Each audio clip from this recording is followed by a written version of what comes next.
This video will cover 9 Tudor Submariners issued to the French Navy.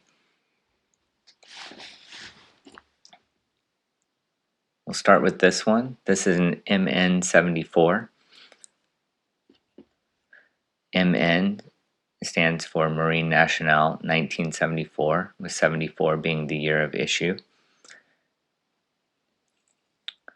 This is a Snowflake model with snowflake hands and the square hour markers. The bezel is taking on a little bit of a blue patina, but it's a black bezel. This dial was probably not the original dial. It was probably replaced during service with the French Navy. A lot of these early models were, the black dials were subject to dial rot, so it's pretty common to see them replaced, the dial and likely the hands. This particular one, we don't know which unit it was issued to, but this is covered in my book, Marine Nationale by WATCHISTRY. So on the inside of this case back, we can see watchmaker inscriptions, in this case GE.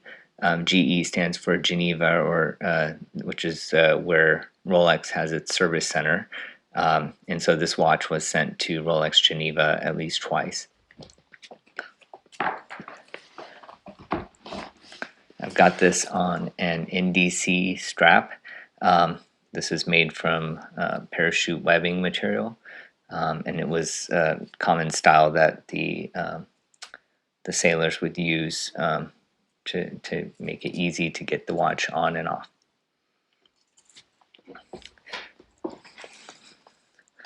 This next one here is what's called a sterile example. So this is, again, a Tudor Submariner, probably around 1974 or 75.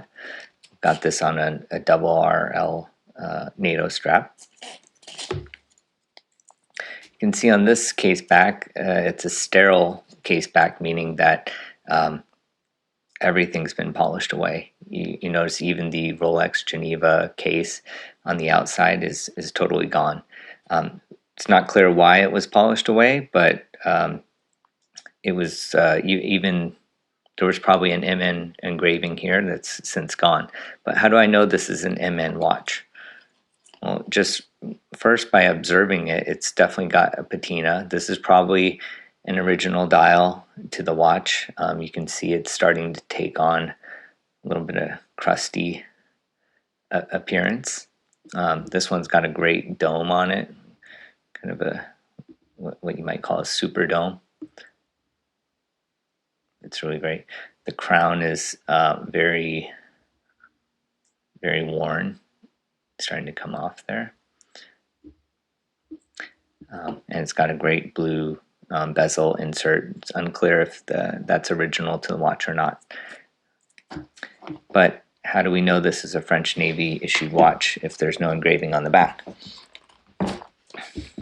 Well, on the inside of that case back, there are engravings from one of the French Navy's watchmakers, Yves Pastre. You can see on the inside here, this is says 481.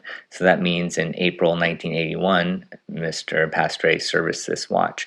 And from my podcast, or if you have the book, you can listen to the story of the watchmaker from Toulon that explains the history of the register and how we can use that to figure out if a watch was issued. So in this example here, in the register, this serial number indicates that it was used by the diving school. And it's basically a register that explains all the services done to a given watch. Let's see if I can get that a little closer here. You can see here it indicates in 81 Tudor, the serial number of this watch, and then the dive school. All right, moving on. This is a blue Snowflake. It's from 1975. This one's got a lot of patina, probably original dial, at least original hour hand. The minute hand was probably changed. At first, that bothered me a little bit, but now I absolutely love it. It's just part of the history of this watch.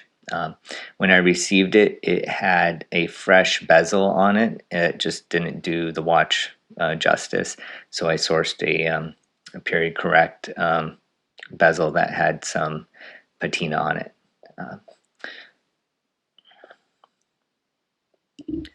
It's on a Perlon style strap, which was probably the style that the sailors used when these were originally issued.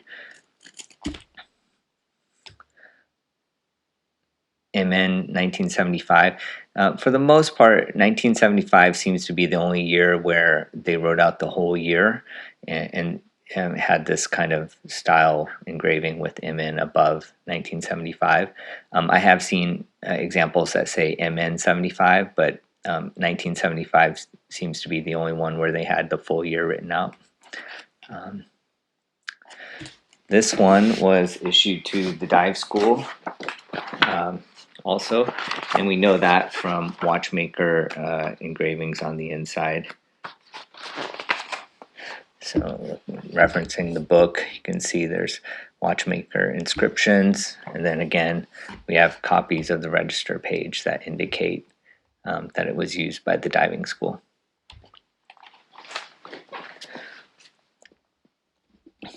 Moving on, this is my first MN watch, Marine Nationale Tudor Submariner, issued in 1977. It's got a blue dial, blue bezel, possibly a service replacement bezel, I'm not sure, but definitely an original Tudor part. The four's got a nice shape to it that is recognizable. You'll note that this watch, on the dial just under the B, there's a little scratch. You know, when I was looking at a lot of pictures of these watches on the internet, I actually came across, even though this is an MN77, I came across a picture of an MN75 with that same scratch there. Turned out that that this dial was originally on an MN75, and a previous collector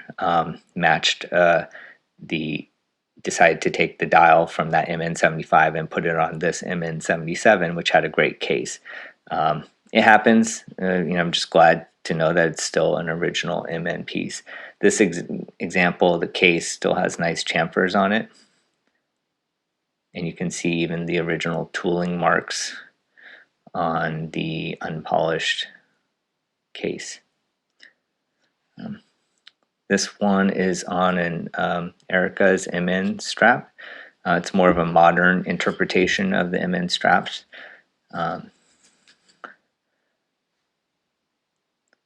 MN77. You can see somebody used an incorrect tool to try and open this case at one point. Again, at first that bothered me, but now I love it. It's just part of the history of the watch. It's a real tool watch. This one was issued to the dive school, and we have register copies for that as well.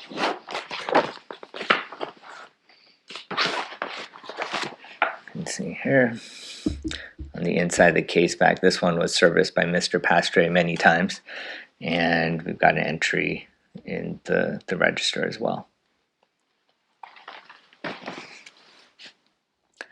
Next up, really love this watch. This is a Tudor Submariner issued to a submarine. This watch was issued to a submarine called La Praia. So you can see here it's a pretty dinged up, definitely used case. The back here, MN74. Now you note that the engraving style on this MN74 is different than that on this one. There's not really like a great explanation for this, and like many things MN, I'm definitely still learning, and there's a lot to learn. I certainly don't know it all. But these shorter style engraving seems to be all from a batch that went to the southern bases out of the Toulon area, and the style with these larger engravings seem to come out of bases in the north, like Brest or Lorient. This one has decommissioned paper for it, and that's how I know it was issued to the French Navy. That's how I know it was issued to the submarine in particular. So the decommissioned paper for this one looks like this, the front and the back. And in here you can see that it's got the serial number and then the name of the submarine that it was issued to. It's always nice if you can get the original paperwork. It's not always possible, but if you can get it, it's great. Next, we'll go to another one that's issued to a submarine. This one was issued to a submarine called Augusta, a diesel submarine. This one is an MN80. Again, it's got a larger style engraving for the MN here. This one also has the kind of the dial and hands layout with the maxi plot dial and then the snowflake hands. This is the configuration that was the inspiration for the Black Bay 58. Also, you see this particular configuration on a batch roughly around the 888,000 serial number mark, where many of these in this configuration were issued to the Canadian Navy.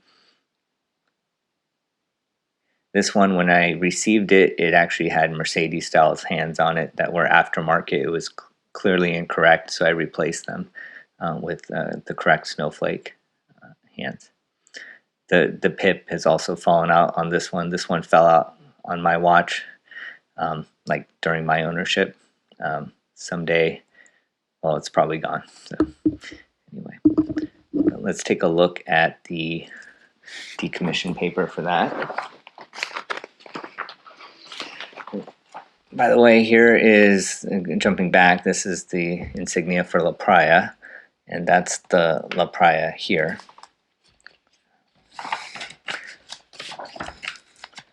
And this is how the watch originally looked when I received it, before I swapped the hands out.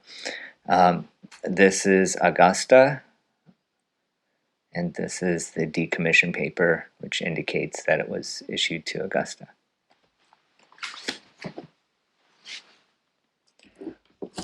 Next is an MN82. This has what I call the daggers and dots dial layout, where you've got the maxi plot, hour markers, along with these dagger style at 12, 3, 6, and 9. It's got the Mercedes hands on this example, but some examples have been seen with the lollipop hour hand, where it's just a solid circle instead of the Mercedes style hands.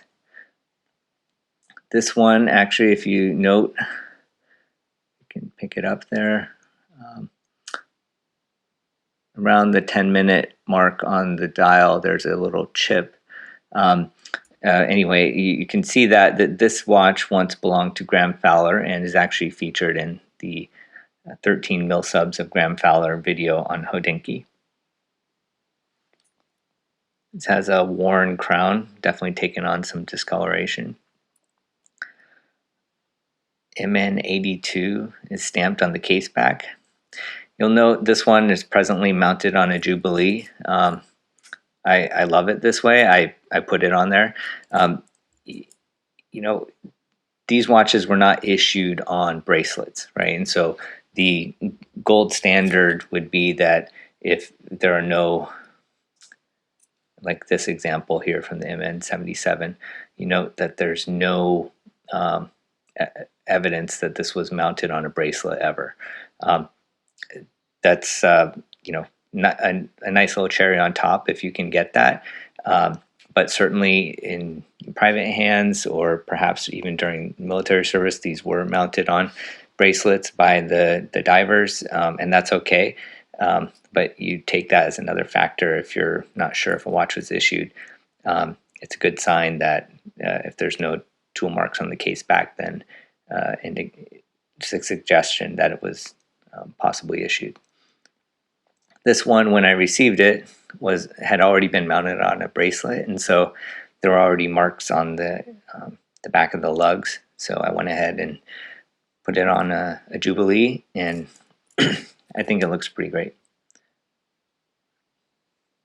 This one, I'm not clear if there was ever a luminous, if the plots were ever luminous. They almost appear like white paint.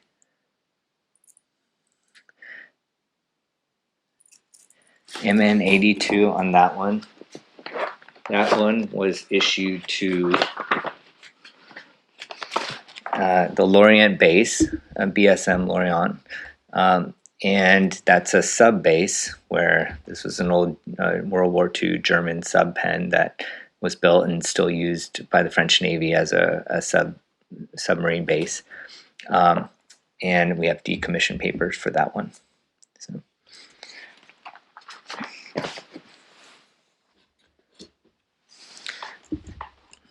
Next, this is an MN83 daggers and dots style arrangement. You'll note the contrast here. This particular dial has taken on a lot of patina. I think it just so much so I think there were just different materials altogether for the loom plots between the two. This one's it's definitely taken on a yellow appearance. This one, when I received it, it was on a very fresh bezel that just didn't look appropriate, and so I replaced it with a patented insert. It's quite worn. I think it looks a lot better this way, and I had no qualms doing that because I knew it didn't leave the Navy with the particular bezel that it had on. But otherwise, I like to try and leave things as they are.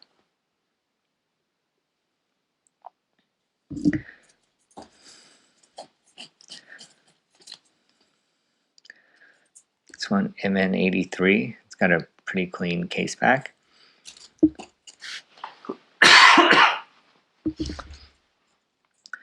This one was issued, let's see, I think it was to the demining unit. And we know that in this case, on the inside, there were watchmaker inscriptions, and so we could get a copy of the register. And in this case, the register indicated that it was issued to the 3rd demining group, or Groupe Plongeur Deminier. I don't speak French, so I'm almost certainly mispronouncing it. Apologies. But these are the logos of that unit. They're based out of Toulon, in the south of France. Last year, we have another MN83 daggers and dots configuration. This example has what we call a lollipop hour hand. You can see here the hour hand is just a solid disc of luminous material.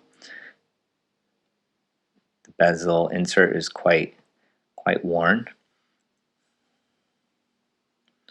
This watch was issued to a commando unit, Commando Jalbert, which right now is in the north of France, but does have some ties to the south of France. MN83.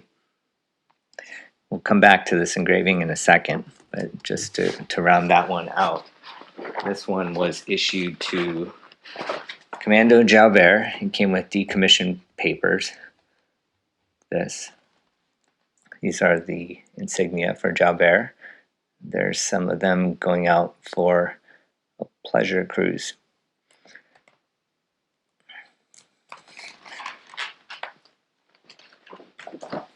So one thing that's interesting in collecting, with the privilege of collecting, I've been able to compare and contrast a lot of examples. So these two in particular are one serial number apart. So this is 63117. This is 63119. Even though they're just one serial number between the two of them, you can see there's some differences. This one has a blue dial, Mercedes hands. This one has a black dial with a lollipop hand. The engravings are also different. Let's see if we can get these. You can see the two engraving styles here. They're slightly different, especially if you're able to look really close. This one has more of a stamped appearance. This one seems like it was used, a different tool was used, and the font is slightly different. I don't know the reason why. It seems that these were not engraved by Tudor, but instead by the local base that they were issued to, and that could explain it. This one was probably went to a base in the north, and the northern bases are usually where if you see provenance, they'll look like decommissioned papers. Usually, there's no decommissioned papers for the most part out of Toulon. This one went to the Toulon base, and so no decommissioned paper, but it has a register. But again, two watches born together, but this one went to the south, this one went to the north. Just a final note on straps. These, as I mentioned, were not issued on straps. They were probably worn for the most part on Perlon style straps like this, or the French Navy service members were known to fashion their own straps out of elastic parachute webbing, such as this. This is an example from NDC straps, which has a very traditional, it's a very traditional style MN strap, like those used by the French Navy. And you can even see some of the examples have the original parachute gear and attachments still on it. Also, I like to use the Phoenix style straps that are more commonly associated with the British mill subs, Rolex mill subs, used by the Ministry of Defense there. And this is a Phoenix style watch strap. Very tight weave here. Get that focus. And then the Ralph Lauren or double RL straps. I really enjoy these. They're kind of fun. They have this label on the back. It's a pretty strong weave, and I'm pretty happy with those two. All right, well, I'll wrap things up. Thank you for this first video. I'll come back with some others of the French Navy. If you want to find out more, you can always order the Marine Nationale book by WATCHISTRY on WATCHISTRY.com. I also have the podcast going and hopefully some more videos. Thank you.